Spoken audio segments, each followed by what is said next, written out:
We're expecting to hear from the head of the GBI here. You can see all the various law enforcement agencies that have joined in on this investigation. Let's go ahead and listen in. Real investigation, and we wanted to come back this afternoon and present you with a little more of a timeline of the events that have taken place here today and what we know up to this point with the investigation.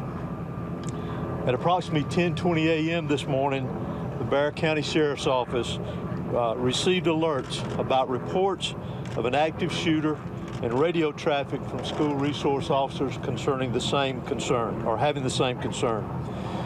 Within minutes, law enforcement was on scene, as well as 2 school resource officers assigned here to the school who immediately encountered the subject within just minutes of this report going out. Once they encountered the subject immediately surrendered to these officers, and he was taken into custody.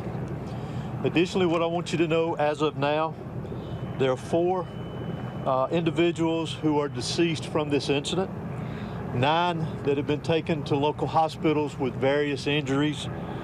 Of those that are deceased, 2 are students and 2 are teachers here at the school. The priority right now for us within this investigation is to gather all the facts, to make sure that we're accurate with it, because this is a murder investigation.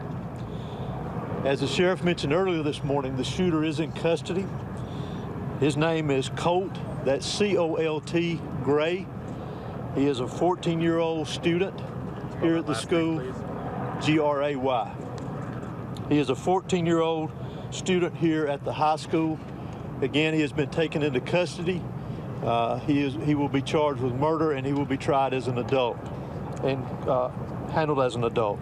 We're coordinating these charges and obviously this investigation with District Attorney Brad Smith, who is the District Attorney for the Piedmont Judicial Circuit here.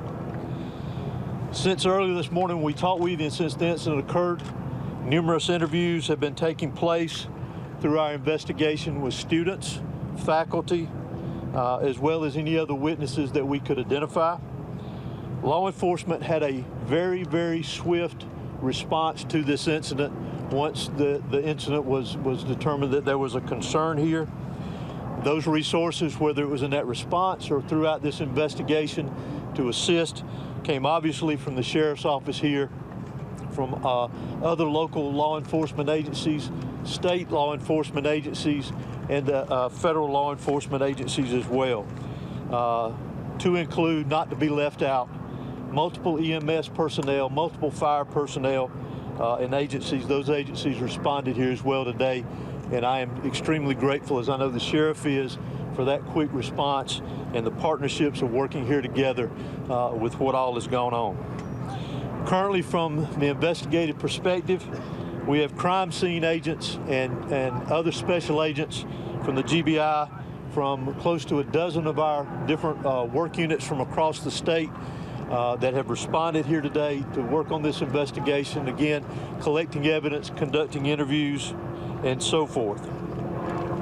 I do want to pass this along, that if anyone has any information that wants to be passed on concerning this investigation, that they can do that anonymously at our tip line at 1-800-597-TIPS or 1-800-597-8477.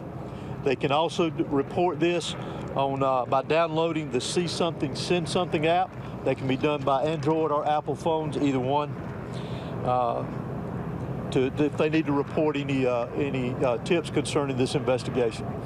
Let me close out before I turn this over to the sheriff and just remind you that this is still a very active investigation. There is still a lot that is very fluid. There's still a lot of interviews to be conducted that will continue on into the night, as well as crime scene work and collecting and gathering evidence. But what is more important for me to mention here to you is my heartfelt sympathy to the parents, the students that were here today. Regardless of where they were in the school, this has got a great impact on them as well as on this community. My thoughts and prayers, along with everybody standing behind me and every law enforcement agency, in this state, and many, I will tell you, around this country. They are in our thoughts and prayers, and we will continue with that. We ask for your patience as we continue through this, and we'll continue to try to give you as many updates with information as we can to keep you informed. But thank you for being here. I'm now going to turn it over to Barrow County Sheriff Judge Smith. Thank you. Would you spell your name, please? H-O-S-E-Y.